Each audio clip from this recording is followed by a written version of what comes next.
Good evening all, welcome to IAC. ఈ వీడియోలో important current affairs MCQs discuss చేద్దాం. So first one చూద్దాం. First one, mental health awareness campaign week is observed by union ministry of health and family welfare in the month of.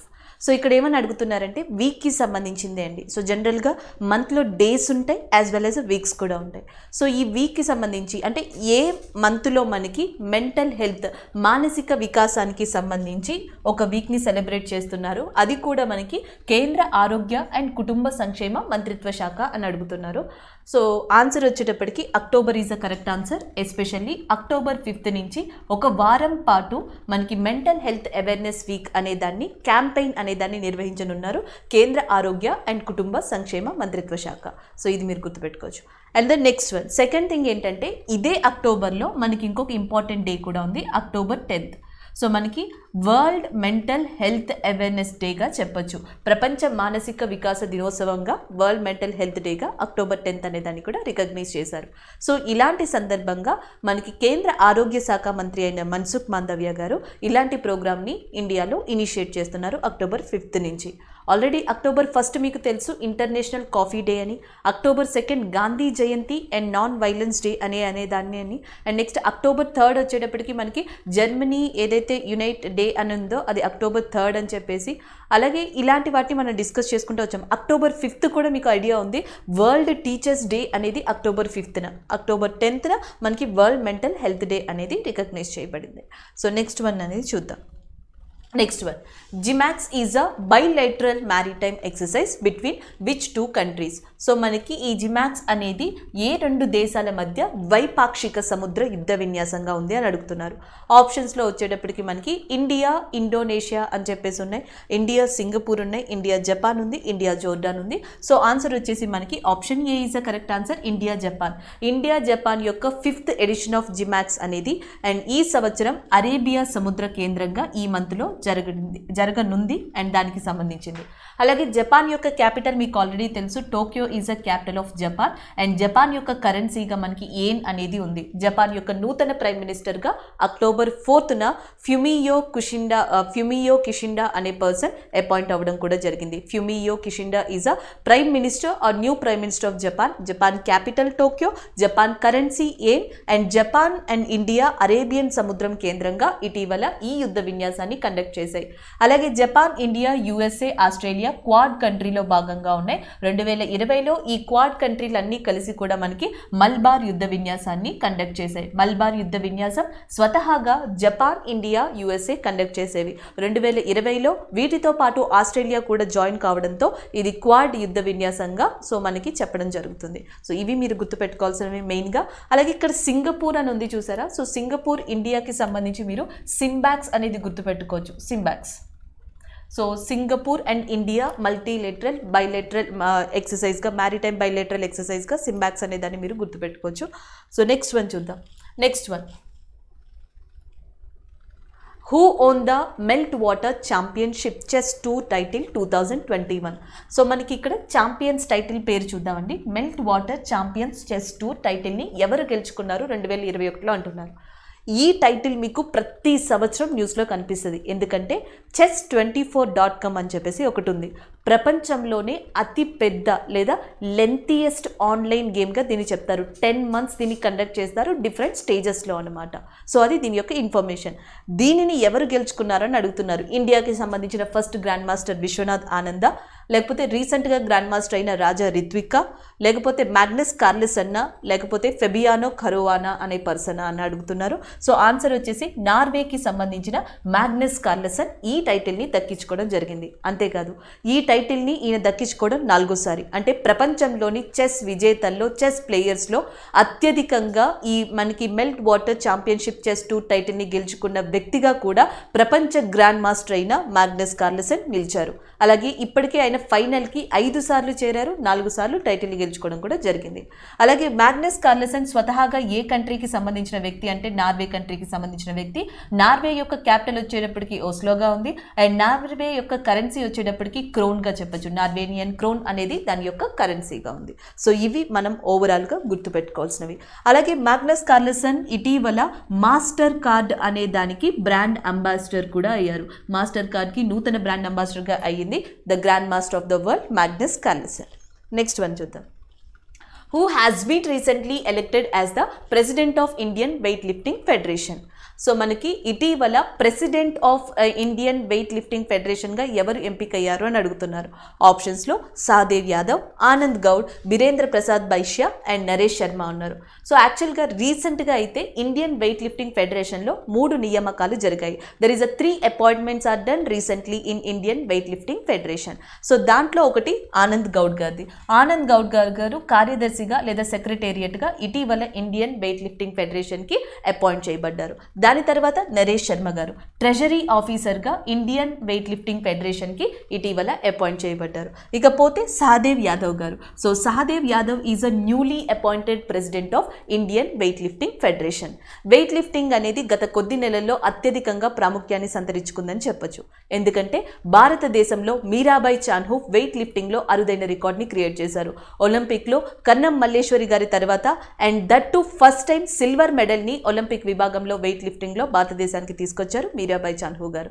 అలాంటి Mirabai చాన్హు and Amway అనే దానికి ఒకటి and second వచ్చేటప్పటికి మనకి రీసెంట్గా Amrutanjan health care అనే ప్రోగ్రామ్కి న్యూట్రిలైట్ రేంజ్ అనే దానికి బ్రాండ్ అంబాసిడర్గా నిలిచారు ఈ సంవత్సరం అండ్ మీరాబాయి చాన్హు గారు. అలాగే భారతదేశానికి మహిళా విభాగంలో వెయిట్ లిఫ్టింగ్లో మొట్టమొదటిగా మెడల్ని తీసుకొచ్చారు, బ్రాంజ్ మెడల్ని తీసుకొచ్చారు, ఒలింపిక్ మెడల్ని కన్నం మల్లేశ్వరి గారు. సో కన్నం మల్లేశ్వరి గారిని ఇటీవల అంటే ఈ సంవత్సరంలో ఢిల్లీ స్పోర్ట్స్ యూనివర్సిటీకి వైస్ ఛాన్సలర్గా కూడా అపాయింట్ చేయడం జరిగింది. సో అవి దీని రిలేటెడ్ కరెంట్ అఫైర్స్.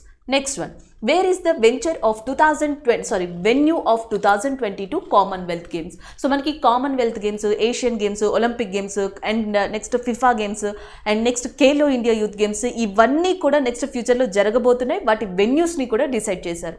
సో దాంట్లో భాగంగా 2022 కామన్వెల్త్ గేమ్స్ అనేవి ఎక్కడ జరగబోతున్నాయని అడుగుతున్నారు. That is nothing but Birmingham. Option C is a correct answer. UK లేదా బ్రిటన్కి చెందిన బ్రిమింగ్హామ్లో 2022 కామన్వెల్త్ గేమ్స్ అనేవి జరగబోతున్నాయి. అలాగే నెక్స్ట్ వచ్చేటప్పటికి 2024లో మనకి ఒలింపిక్ గేమ్స్ అనేవి ఎక్కడ జరగబోతున్నాయంటే ప్యారిస్లో. 2028లో ఒలింపిక్ గేమ్స్ అనేవి ఎక్కడ జరగబోతున్నాయంటే లాస్ ఏంజల్స్. అలాగే నెక్స్ట్ మనకి ఫిఫా వరల్డ్ కప్ అని చెప్పి ఉంది. ఫిఫా 2022 అనేవి ఖతార్ యొక్క క్యాపిటల్ అయిన దోహా కేంద్రంగా జరగబోతున్నాయి. అలాగే 2022 ఏషియన్ గేమ్స్ అనేవి చైనాలోని హాంగ్జువా అనే ప్రదేశంలో జరగబోతున్నాయి. సో చైనాలోని హాంగ్జువా అనే ప్రదేశంలో ఏషియన్ గేమ్స్ జరగబోతున్నాయి. కామన్వెల్త్ గేమ్స్ యూకేలోని బ్రిమింగ్హామ్లో జరగబోతున్నాయి. 2024లో ప్యారిస్లో ఒలింపిక్ గేమ్స్ జరగబోతున్నాయి. 2028లో లాస్ ఏంజల్స్లో మనకి ఒలింపిక్స్ గేమ్స్ జరగబోతున్నాయి. అండ్ 2032 ఆస్ట్రేలియాలో మనకి ఒలింపిక్ గేమ్స్ అనేవి జరగబోతున్నాయి. దాని వెన్యూ కూడా డిసైడ్ అయ్యింది. అలాగే ఫిఫా 2022 వరల్డ్ కప్ అనేది ఖతార్ క్యాపిటల్ అయిన దోహాలో జరుగుతుంది. ఖేలో ఇండియా యూత్ గేమ్స్ అనేవి ఈ సంవత్సరం జరగాలి, కానీ కోవిడ్ దృష్ట్యా ఈ సంవత్సరం జరగలేదు. అలా పోస్ట్ పోన్ అయిన ఖేలో ఇండియా యూత్ గేమ్స్ అనేవి పంచకుల హర్యానాలో నెక్స్ట్ ఇయర్ జరగబోతున్నాయి. 2022లో ఖేలో ఇండియా యూత్ గేమ్స్ అనేవి మనకి హర్యానాలోని పంచకుల కేంద్రంగా జరగబోతున్నాయి. సో ఇది ఓవరాల్గా వెన్యూస్. కానీ ఇక్కడ క్వశ్చన్ ఏంటంటే అంత సడన్గా 2022 కామన్వెల్త్ గేమ్స్ అనేవి న్యూస్లోకి ఎందుకు వచ్చాయి? ఎందుకంటే కామన్వెల్త్ గేమ్స్కి సంబంధించి చాలా టీమ్స్ అనేవి ఎంట్రీ ఇవ్వడం కానీ, సో దీనికి సంబంధించిన ఫార్మాలిటీస్ని కంప్లీట్ చేయడం కానీ ఈ ప్రాసెస్ అంతా ఇప్పుడు జరుగుతుంది. సో ఆ ప్రాసెస్లో భాగంగానే ఇండియన్ మెన్స్ హాకీ టీమ్ ఇటీవల ఒక న్యూస్ని జారీ చేసింది. అదేంటంటే they are withdraw from that Commonwealth games of 2022. 2022 Commonwealth games నుంచి ఇండియన్స్ మెన్స్ హాకీ టీమ్ అనేది విత్డ్రా అవుతుంది. సో దానికి కారణం ఏంటంటే కోవిడ్ కారణంగా సో ఇండియన్ ట్రావెల్స్ ఇండియన్స్ మీద అండ్ హైలీ రిస్ట్రిక్టెడ్ రూల్స్ని, క్వారంటైన్ రూల్స్ని విధించాయి ప్రపంచంలోని పలు కంట్రీలు ఇంక్లూడింగ్ యూకే కూడా. సో అందువల్ల ఇవి ఆ గేమ్స్ నుంచి విత్డ్రా అయ్యాయి. ఇంకోటి ఏం చెప్పాయంటే మా ఫోకస్ కామన్వెల్త్ గేమ్స్ కాదు, మా ఫోకస్ అనేది ఏషియన్ గేమ్స్. ఎందుకంటే 2022లోనే ఏషియన్ గేమ్స్ కూడా జరుగుతాయి. ఈ ఏషియన్ గేమ్స్ నెక్స్ట్ 2024లో జరగబోయే ప్యారిస్ ఒలింపిక్ గేమ్స్కి కాంటినెంటల్ క్వాలిఫికేషన్గా కూడా మారనున్నాయి. అందుకని చెప్పేసి ఇండియన్ మెన్స్ హాకీ టీం కానీ ఇండియన్ ప్లేయర్స్ కానీ ఈ గేమ్స్ మీద ఎక్కువగా ఫోకస్ చేయనున్నారు. అలాగే జూనియర్ హాకీ వరల్డ్ కప్ అనేది ఈ సంవత్సరం భువనేశ్వర్ ఒడిస్సా కేంద్రంగా జరుగుతుంది. సో దీంట్లో పార్టిసిపేట్ చేయాల్సిన England junior men's hockey team కూడా సో ఈ గేమ్స్ నుంచి విత్డ్రా అవుతున్నట్టు ఇటీవల ప్రకటించడం జరిగింది. అండ్ ద నెక్స్ట్ వన్ చూద్దాం. What is the name of the ICMR drone based vaccine delivery model? So మనకి రీసెంట్గా ICMR IIT కాన్పూర్ అని చెప్పేసి ఉంది. దానితో కొలాబరేట్ అయ్యి ఒక డ్రోన్ సిస్టమ్ని తీసుకొచ్చింది. ఆ డ్రోన్ సిస్టమ్ ఎందుకంటే రిమోట్ ఏరియాస్లో కానీ లేకపోతే unreached areas, outer most reached areas, transportation ప్రజా రవాణాకి సౌకర్యంగా లేని మారుమూల ప్రాంతాల్లో, గ్రామాల్లో కోవిడ్ వ్యాక్సినేషన్ తదితర వాటిని సప్లై చేసేందుకు ఈ డ్రోన్ సిస్టమ్ని స్టార్ట్ చేశారు. ఆ డ్రోన్ సిస్టమ్ పేరు ఏంటి అని అడుగుతున్నారు. That is nothing but iDrone. Option C is the correct answer. So iDrone అనేది మనకి ఇటీవల ICMR IIT కాన్పూర్ రెండు కలిసి సంయుక్తంగా తీసుకొచ్చాయి. సో ఈ ప్రాజెక్ట్ని పైలట్ ప్రాజెక్ట్ ప్రాతిపదిక మీద నార్త్ ఈస్ట్ ఇండియాలోని ఒకటి మణిపూర్ అనే స్టేట్లో నిర్వహించబోతున్నాయి. అండ్ మణిపూర్తో పాటు నెక్స్ట్ వచ్చేసి నాగాలాండ్ స్టేట్లో కూడా ఇవి కండక్ట్ చేయబోతున్నాయి. అండ్ వీటితో పాటు కేంద్ర పాలిత ప్రాంతమైన అండమాన్ అండ్ నికోబార్లో కూడా ఈ ప్రాజెక్ట్ని ఇటీవల అమలు చేయనుంది ICMR. అలాగే మనకి మెడిసిన్స్ ఇన్ ద స్కై అని చెప్పేసి, మెడిసిన్స్ ఫ్రమ్ ద స్కై అని చెప్పేసి తెలంగాణ ప్రభుత్వం ఆల్రెడీ వీటన్నిటికన్నా ముందరే స్టార్ట్ చేసింది. సో అది కూడా మీరు గుర్తుపెట్టుకోవచ్చు. మెడిసిన్స్ ఫ్రమ్ ద స్కై అని చెప్పేసి తెలంగాణ ప్రభుత్వం స్టార్ట్ చేసింది కోవిడ్ వ్యాక్సినేషన్స్ కోసం. దాని తర్వాత ఇంద్రజాల్ అనే డ్రోన్ సిస్టమ్ని గ్రీన్ రోబోటిక్స్ సంస్థ కనిపెట్టింది. ఇదేంటంటే ఇండియా ఇండిజీనియస్గా డెవలప్ చేసుకుందనమాట. గ్రీన్ రోబోటిక్స్ అనే సంస్థ ఇంద్రజాల్ అనే దాన్ని తీసుకొచ్చింది. ఎందుకంటే మీరు గాల్వాన్ లోయ ఘర్షణ చూసుంటారు, ఇంకా చాలా చాలా ఇంపార్టెంట్ జియోగ్రఫికల్ డిస్ప్యూటరీస్ని చూసుంటారు. ఈ బోర్డర్స్లో గస్తీ కాయడానికి చైనా, పాక్ లాంటి బోర్డర్స్ నుంచి మనల్ని మనం కాపాడుకోవడం కోసం మానిటరింగ్ విభాగం కోసం ఇండియా తన సొంత టెక్నాలజీతోనే ఇంద్రజాల్ అనే డ్రోన్ సిస్టమ్ని ఇటీవల పెట్టడం జరిగింది. అలాగే నెక్స్ట్ వచ్చేటప్పటికి మనకి జాన్ 15న ఏదైతే ఇండియన్ ఆర్మీ డే ఉందో దాని సెలబ్రేషన్స్లో డ్రోన్స్ని కూడా ఎగ్జిబిట్ చేయడం జరిగింది. అండ్ నెక్స్ట్ సీ వింగ్ అనేది న్యూస్లో ఉంది. ఇప్పటి వరకు మనం డ్రోన్స్ వ్యాక్సినేషన్స్ కోసము, ఎగ్జిబిషన్స్ కోసము ఇలా మాట్లాడాం. అయితే ఫస్ట్ టైం చైనా అన్ని కంట్రీస్ కన్నా ముందరే ఇంకొక ఫార్వర్డ్ స్టెప్ వేసి అండ్ అండర్ వాటర్ డ్రోన్ సిస్టమ్ని తీసుకొచ్చింది. దానికి సీ వింగ్ అని చెప్పేసి పేరు పెట్టింది. సీ వింగ్ అనేది చైనాకి రిలేటెడ్ అండర్ వాటర్ డ్రోన్ సిస్టమ్గా మీరు గుర్తుపెట్టుకోవచ్చు. నెక్స్ట్ వన్ చూద్దాం. GI tagged sweet dish Mihindana and which was recently exported to Bahrain belongs to which state? So ఇక్కడ క్వశ్చన్ వచ్చేటప్పటికి ఇటీవల బహ్రెయిన్ కంట్రీకి ఎగుమతి చేయబడిన మిహిదానా తీపి వంటకం ఏ రాష్ట్రానికి చెందింది? సో ఆన్సర్ వచ్చేటప్పటికి డైరెక్ట్గా that is West Bengal. Option D is a correct answer. West బెంగాల్లో 2017లో ఈ మిహిదానా స్వీట్ అనేది మనకి GI ట్యాగ్ని పొందింది. అయితే మీకు అర్థం అవ్వడం కోసమే నేను ఈ పదం యూజ్ చేస్తున్నాను. సో జనరల్గా తెలుగు రాష్ట్రాల్లో అంటూ ఉంటాం కదా బూందీ లడ్డు అని చెప్పేసి, సేమ్ ఎగ్జాక్ట్గా అదే క్వాలిటీస్తో అదే ఎపీరియన్స్లో మనకి ఈ మిహిదానా స్వీట్ ఉంటుందంట. సో అది వెస్ట్ బెంగాల్లో ఎప్పటి నుంచో ట్రెడిషనల్ స్వీట్. అందుకని 2017లో దానికి వెస్ట్ బెంగాల్ నుంచి GI ట్యాగ్ ఇచ్చారు. అయితే ఏం జరుగుతుంది, గత కొద్ది కాలంగా చాలా రాష్ట్రాలు GI ట్యాగ్ని పొందుతున్నాయి. GI ట్యాగ్ని పొందుతున్నాయి, వస్తున్నాయి వార్తల్లోకి, అంతే నిలిచిపోతున్నాయి. కానీ కొన్ని స్టేట్స్, కొన్ని ప్రాంతాలు ఏం చేశాయంటే దీన్ని నెక్స్ట్ లెవెల్కి వెళ్ళేలాగా, అంటే ఏంటంటే వేరే కంట్రీస్కి ఎక్స్పోర్ట్ చేసామనుకోండి, మన కంట్రీలో దాని గురించి అవేర్నెస్ తెలుస్తుంది, పక్క కంట్రీలో దాన్ని ఎక్స్పోర్ట్ చేయడం వల్ల ఎకనామిక్ వాల్యూస్ అనేవి కూడా పెరుగుతాయి. ఫర్ ఎగ్జాంపుల్ బీహార్లో మనకి ఒక జర్దాలు మ్యాంగో అని చెప్పేసి ఉంది. ఆంధ్రప్రదేశ్లో మనకి న్యూజివీడు మ్యాంగో ఎలాగో అండ్ బీహార్లో జర్దాలు మ్యాంగో అలాగా. ఆ జర్దాలు మ్యాంగోని ఈసారి యూకేకి ఎక్స్పోర్ట్ చేయడం స్టార్ట్ చేశారు. దానివల్ల ఆ మ్యాంగో భారతదేశంలో అత్యధికంగా వార్తల్లో నిలవడం స్టార్ట్ అయింది. తర్వాత అస్సాంలో బావోదాన్ రెడ్ రైస్ అని చెప్పేసి ఉంటుంది. సో దాన్ని ఫస్ట్ టైం యూఎస్ఏకి ఎక్స్పోర్ట్ చేయడం మొదలుపెట్టారు. యూపీలో బ్లాక్ రైస్ అని ఉంటుంది, కలర్ రైస్. సో ఆ బ్లాక్ రైస్ అనే దాన్ని ఆస్ట్రేలియా, న్యూజిలాండ్కి ఎక్స్పోర్ట్ చేయడం మొదలుపెట్టారు. అంటే జర్దాలు మ్యాంగో కానీ, బ్లాక్ రైస్ కానీ, రెడ్ రైస్ కానీ ఆయా ప్రాంతాల్లో మాత్రమే సో అవి ప్రాచుర్యంలో ఉన్నాయి. కానీ ప్రపంచవ్యాప్తంగా ఎగుమతి చేయడం స్టార్ట్ చేసిన తర్వాత ప్రపంచవ్యాప్తంగా ప్రపంచవ్యాప్తంగా ఆ కంట్రీల నుంచి ఎకనామిక్ బెనిఫిట్ అనేవి మనకొస్తే ఇలా వార్తల్లో నిలవడం వల్ల భారతదేశంలోని చాలా ప్రాంతాలకి వీటి యొక్క వాల్యూ అనేది తెలుస్తుంది. This is a main impact అని చెప్పొచ్చు. అలా మనకి పశ్చిమ బెంగాల్ 2017కి సంబంధించి జిఐ ట్యాగ్ పొందిన మిహిదానా అనే స్వీట్ని బహ్రెయిన్ కంట్రీకి ఇటీవల ఎక్స్పోర్ట్ చేయడానికి వెస్ట్ బెంగాల్ ప్రభుత్వం ప్రతిపాదించింది. నెక్స్ట్ వన్ చూద్దాం. Which city hosted the Azadi 75 the new urban India transforming urban landscape conference కా ఎక్స్పో. సో ఇక్కడ ఏంటంటే ఆజాదీ కా అమృత్ మహోత్సవ్ సంబంధించి చాలా ప్రోగ్రామ్స్ జరుగుతున్నాయి. మీకు గుర్తుండే ఉంటుంది, సుజల్ అనే ప్రోగ్రామ్ స్టార్ట్ చేశారు. సో సుజల్ అనే క్యాంపెయిన్ స్టార్ట్ చేశారు. ఈ క్యాంపెయిన్ ఏంటంటే జనరల్గా మనకి ఓపెన్ డిఫికేషన్, బహిరంగ మల విసర్జన లాంటివి ఆపడం, ఇంకుడు గుంతలు తవ్వడం, ఇవన్నీ కూడా అవేర్నెస్లో భాగంగా. ఇది ఆజాదీ కా అమృత్ మహోత్సవ్లో భాగంగానే ప్రైమ్ మినిస్టర్ నరేంద్ర మోడీ ఆజాదీ కా అమృత్ మహోత్సవ్లో భాగంగా కొన్ని ట్రైన్స్ని ఇండియాలో స్టార్ట్ చేశారు. ఇలా ప్రతి ప్రోగ్రాము స్టార్ట్ అయింది. అలాగే ఆజాదీ కా అమృత్ మహోత్సవ్లో భాగంగా ఇటీవల ప్రైమ్ మినిస్టర్ నరేంద్ర మోడీ మనకి ఒక ప్రోగ్రామ్ని స్టార్ట్ చేశారు, న్యూ అర్బన్ ఇండియా అనేదాన్ని. ఈ న్యూ అర్బన్ ఇండియాలో ఏంటంటే అర్బన్ కేంద్రాలలో లేదా పట్టణాలలో మనకి శానిటైజేషన్ కానీ, లేకపోతే నెక్స్ట్ నీట్నెస్ కానీ, క్లీన్లీనెస్ కానీ, ఇలాంటి వాటి మీద అవగాహన కల్పించే ప్రోగ్రామ్స్ని ministry of housing urban affairs అనేది కండక్ట్ చేయనుంది. ఇది ఆ ప్రోగ్రామ్ యొక్క మెయిన్ ఇంపార్టెన్స్ అనమాట. అయితే దీన్ని ఎక్కడ స్టార్ట్ చేశారో అని అడుగుతున్నారు. That is nothing but Lucknow. Option B is the correct answer. ఉత్తరప్రదేశ్లోని లక్నో ఏరియాలో ఇందిరాగాంధీ ప్రతిస్థాన అనే ఏరియా ఉంది. సో ఆ ఏరియా నుంచి నరేంద్ర మోడీ గారు ఈ నెలలో మనకి ఆజాదీ కా అమృత మహోత్సవ్ లేదా 75 ఇయర్స్ ఆఫ్ ఇండిపెండెన్స్ దాన్ని పురస్కరించుకుని న్యూ అర్బన్ ఇండియా అనే దాన్ని స్టార్ట్ చేశారు. సో దానికి సంబంధించింది. అలాగే ఇలాంటి రిలేటెడ్ ఇంకోటి కూడా మీరు గుర్తుపెట్టుకోవచ్చు. మధ్యప్రదేశ్లో మనకి గ్వాలియర్ అనే ప్రదేశం ఉంది అండ్ ఓర్చా అనే ప్రదేశం ఉంది. ఈ రెండు మధ్యప్రదేశ్లోనివే. అయితే యునెస్కో ఒక ప్రోగ్రామ్ని స్టార్ట్ చేసింది. యునెస్కో స్టార్ట్ చేసిన ప్రోగ్రామ్ పేరేంటి అంటే మనకి హెరిటేజ్ అర్బన్ మనకి ల్యాండ్ డెవలప్మెంట్ ప్రోగ్రామ్ అనే దాన్ని స్టార్ట్ చేసింది. ఈ హెరిటేజ్ అర్బన్ ల్యాండ్ డెవలప్మెంట్ ప్రోగ్రాంలో భాగంగా ఇటీవల ఈ సంవత్సరంలో యునెస్కో భారతదేశంలోని మధ్యప్రదేశ్లో గ్వాలియర్ ఓర్చా అనే ప్రదేశాన్ని రికగ్నైజ్ చేయడం జరిగింది. సో నెక్స్ట్ వన్ చూద్దాం. Next one, what is the theme of 40th India international trade fair 2021? So మనకి 1978లో ఇంటర్నేషనల్ ఇండియా ట్రేడ్ ఫెయిర్ అనేది స్టార్ట్ చేశారు.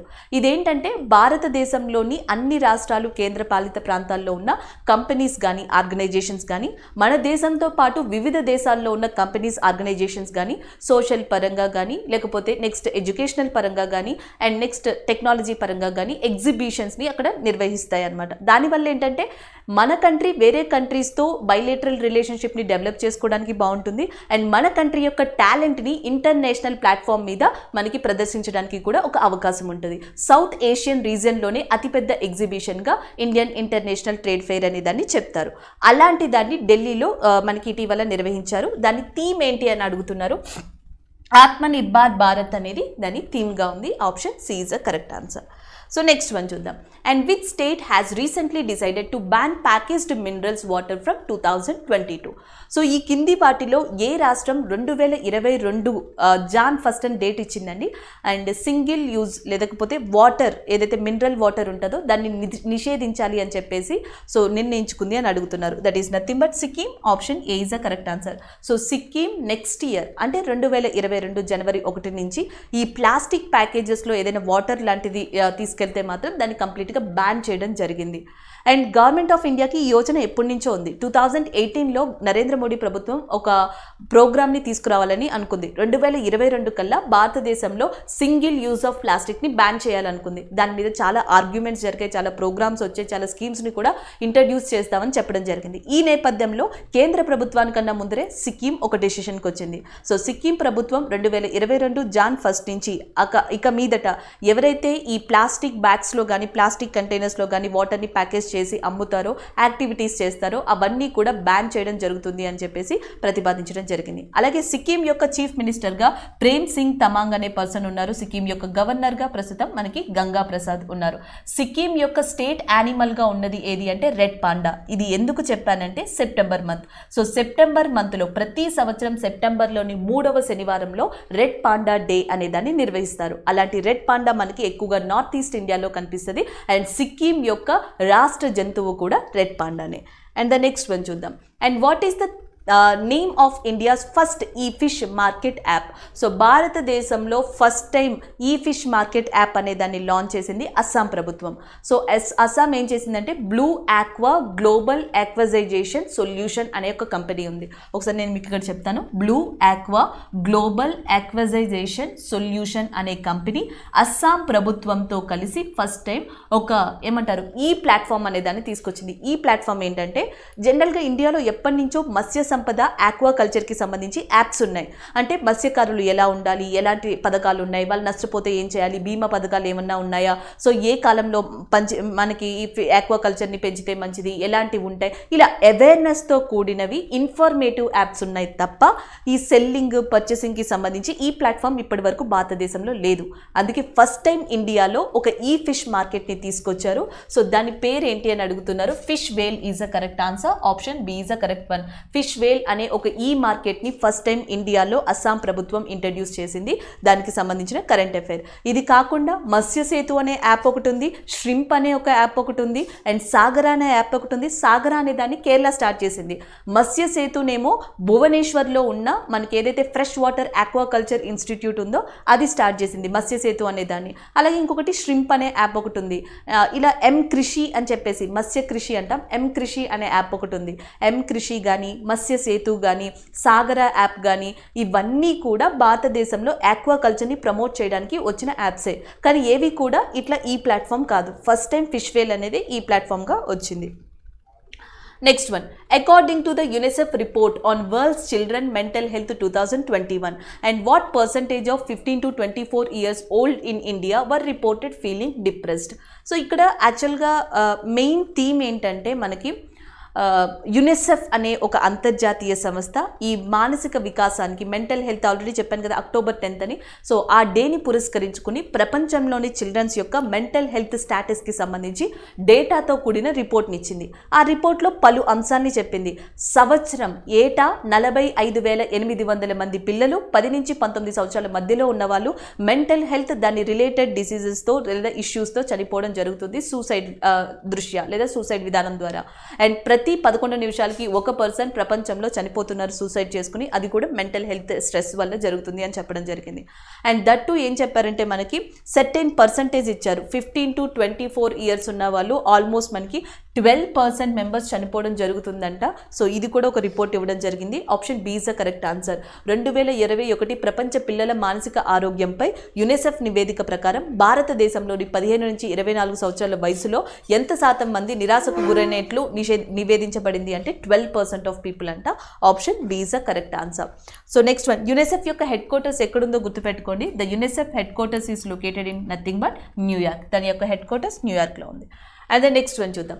And which country has recently joined Seychelles Tax Inspectors Without Border Program? So Tax Inspectors Without Border Program అనేది మనకి 2015లో స్థాపించబడింది. ఒకటి United nation development programme అనేది, ఇంకొకటి organisation of economic cooperation development. United nation development programme, organisation of economic council and development ఈ రెండు కూడా సంయుక్తంగా 2015లో ట్యాక్స్ ఇన్స్పెక్టర్ వితౌట్ బోర్డర్ అనే ప్రోగ్రామ్ని స్టార్ట్ చేశాయి. దీంట్లో ఏంటంటే డెవలపింగ్ కంట్రీస్, డెవలప్డ్ కంట్రీస్ ఏవైతే ఉన్నాయో ఈ ట్యాక్స్ విషయంలో ఆల్రెడీ హై ఎఫిషియన్సీ ఉన్న కంట్రీస్, ఏ కంట్రీస్కి అయితే ఇలాంటి ఫెసిలిటీస్ లేవో ఆ కంట్రీస్తో జాయిన్ అయ్యి సో వాళ్ళతో ఈ ఇన్ఫర్మేషన్ని షేర్ చేసుకోవడం, సో వాళ్ళని కూడా దీంట్లో మనకి ట్రైన్ అయ్యేలా చేయడం అనేది ముఖ్య ఉద్దేశం అనమాట. గతంలో ఇండియా ఇదే ప్రోగ్రాంలో భాగంగా భూటాన్తో మనకి జాయిన్ అయింది. ఈసారి మనకి సీషెల్స్తో జాయిన్ అవ్వడం జరిగింది. దానికి సంబంధించింది అనమాట. ఇటీవల Seychelles tax inspector without borders కార్యక్రమంలో చేరిన దేశం ఏది అని అడుగుతున్నారు. That is nothing but India. యాక్చువల్గా ఇండియా సీషెల్స్ అని చెప్పాలండి. సో ఇది కాంబినేషన్ అనమాట. అలాగే సీషెల్స్ యొక్క క్యాపిటల్ వచ్చేటప్పటికి ఏది అంటే విక్టోరియా. మీరు కన్ఫ్యూజ్ అవ్వద్దు, ఇంకొకసారి చెప్తాను. Tax inspectors without border programme అనేది 2015లో స్టార్ట్ చేశారు. యుఎన్డిపి అనేది మనకి న్యూయార్క్లో ఉంది, ఓఈసీడీ ప్యారిస్లో ఉంది. ఈ రెండు స్టార్ట్ చేశాయి. సో ప్రమోటింగ్ అనమాట, ఒక కంట్రీ ఇంకో కంట్రీకి హెల్ప్ చేసుకోవడం ఈ ట్యాక్స్ రిలేటెడ్ దాంట్లో. అలా ఇండియా ఏం చేసిందంటే గతంలో భూటాన్తో మనకి జాయిన్ అయ్యింది ఈ ప్రోగ్రామ్ కోసం. ఇప్పుడు ఇండియా ఎవరికి హెల్ప్ చేయడానికి రెడీ అయిందంటే సీషెల్స్కి అనమాట. సో ఇండియా అండ్ సీషెల్స్ కూడా సో మనకి ఈ tax inspector without border programme వల్ల న్యూస్లో నిలిచాయి. నెక్స్ట్ వన్ చూద్దాం. Next one, who has been recently appointed as a brand ambassador of Amrutanjan health care. So Amrutanjan health care అనే దానికి ఎవరు బ్రాండ్ అంబాసిడర్గా అపాయింట్ అయ్యారు, ఇంతకు ముందరే నేను చెప్పాను కాబట్టి option B and C is the correct answer. ఎందుకంటే మీరాబాయ్ చాన్హూతో పాటు హర్యానాకి సంబంధించిన బజరంగ్ పునియా, ఈయన ఈసారి ఒలింపిక్లో బ్రాంజ్ మెడల్ని తీసుకొచ్చారు ఇండియాకి. And Bajrang Punia, Mirabai Chanu Amrutanjan health care brand అంబాసిడర్గా నియమించబడ్డారు. Option D is the correct answer. Already Neeraj Chopra తెలుసు, జావ్లిన్ త్రోలో ఇండియాకి గోల్డ్ మెడల్ని తీసుకొచ్చారు. జావ్లిన్ త్రో డే అనేది కూడా ఇండియాలో రికగ్నైజ్ చేశారు August 7th. Tata AIA insurance company అనే దానికి బ్రాండ్ అంబాసిడర్గా కూడా నీరజ్ చోప్రా నియమించబడ్డారు. And the next one, and Anna Peterson recently retired from the international cricket. She played for which country. So మనకి ఎనా పీటర్సన్ అనే పర్సన్ అంతర్జాతీయ క్రికెట్కి ఇటీవల రిటైర్మెంట్ని ప్రకటించారు. ఆమె ఏ కంట్రీకి సంబంధించిన వ్యక్తి అని అడుగుతున్నారు. That is nothing but New Zealand. Option B is the correct answer. New Zealand is the correct one. New Zealand యొక్క కరెన్సీ వచ్చేటప్పటికి New Zealand dollar and New Zealand capital వచ్చేటప్పటికి విల్లింగ్టన్. న్యూజిలాండ్కి సంబంధించిన ఎవరైతే మనకి ఎనా పీటర్సన్ అనే పర్సన్ ఉన్నారో all rounder women cricketer in New Zealand, ఆమె అంతర్జాతీయ క్రికెట్కి మనకి ఇటీవల రిటైర్మెంట్ని ప్రకటించడం జరిగింది. Next one, who has been named as a Manchester's United player of the September 2021. So Manchester United club అనేది ఉంది. So Manchester United club Manchester United player of the September 2021కి గాను క్రిస్టియానో రొనాల్డో అనే పేరుని మనకి ఇవ్వడం జరిగింది. Option C is the correct answer. Next one చూద్దాం. సో నెక్స్ట్ వచ్చేటప్పటికి recently CJ Yesudasan passed away. He was well known. So రీసెంట్గా యేసుదాసన్ అనే పర్సన్ మరణించారండి. ఆయన దేనికి సంబంధించిన వ్యక్తి అని అడుగుతున్నారు. హీఈస్ అ ప్రముఖ cartoonist. Option B is the correct answer. ఆయన ప్రముఖ కార్టూనిస్ట్గా ఉన్నారు. అండ్ ద నెక్స్ట్ వన్ చూద్దాం. And who has been recently appointed as the president of the మనకి సేమా. సో సేమా అనేది ఏంటంటే ఇది ఒక అసోసియేషన్, ఎలక్ట్రానిక్స్ అండ్ అప్లయన్స్కి సంబంధించిన అసోసియేషన్. సో దీనికి సంబంధించి ప్రెసిడెంట్గా ఇటీవల ఎంపికైన వ్యక్తి వచ్చేటప్పటికి మనకి Eric Braganza. Option A is the correct answer. Eric Braganza అనే పర్సన్ ఇటీవల ప్రెసిడెంట్గా ఎంపికయ్యారు ఈ అసోసియేషన్కి. Thank you.